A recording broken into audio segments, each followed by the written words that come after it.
Mientras en otras comisiones hay una preocupación muy marcada por las métricas y las medidas de graves violaciones a los derechos humanos, o sea, finalmente los informes terminan siendo informes de violaciones a derechos humanos. Pero yo creo que el intento de dar razón de violaciones a derechos humanos con el intento de dar razones histórico-estructurales del conflicto armado, esa intersección es una cosa que es curiosa. En ese sentido, el documento es muy ambicioso, la comisión es muy ambiciosa, porque ya solamente las estadísticas y las definiciones y las categorías de violaciones y todo el trabajo que eso implica, eso ya es bastante.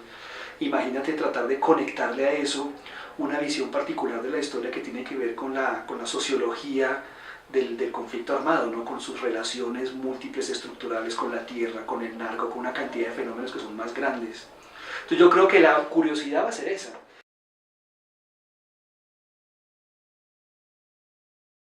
La capacidad que tenga de juntar otros modos particulares de haber leído la historia, ¿no?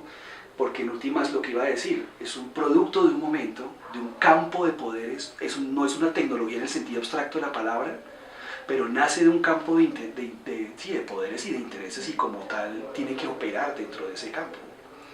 Y eso es un reto gigante también. Nosotros a veces pensamos que las comisiones de la verdad son como grupos de investigación que están más allá de la historia, y resulta que todos los grupos de investigación están dentro de la historia. Sus conceptos operan dentro de la historia, sus arquitecturas teóricas operan allá adentro, sus modos de acercamiento, cómo se va a hacer, todo eso hace parte de un campo de poderes complejo. Y yo creo que ese es otro gran reto finalmente. ¿Cómo se va a conectar la Comisión de la Verdad con ese campo complejo de contradicciones y de poderes?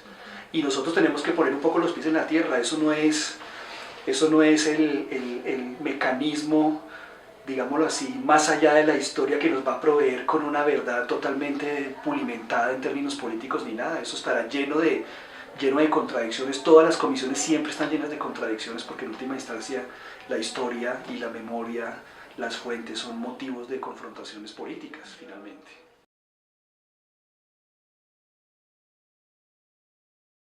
La comisión tiene dos mandatos, uno prospectivo y uno retrospectivo.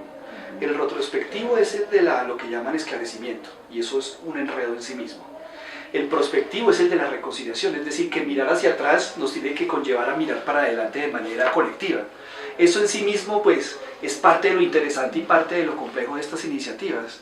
Lo del Centro Nacional de Memoria es una entre esas posibilidades. De hecho, me parece a mí, quizás es la más, yo diría, institucionalizada y más clara en términos de una narrativa que tienen ahí, a pesar de sus, digamos, puntos ciegos también.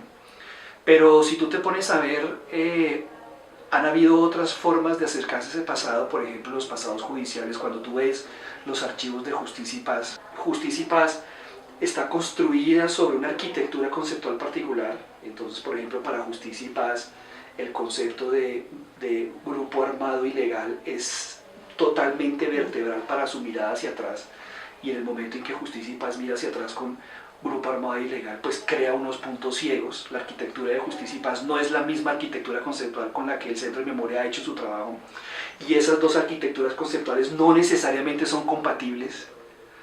Entonces ahí la pregunta que emerge es cómo la Comisión de la Verdad va a hacer compatible esas dos cosas.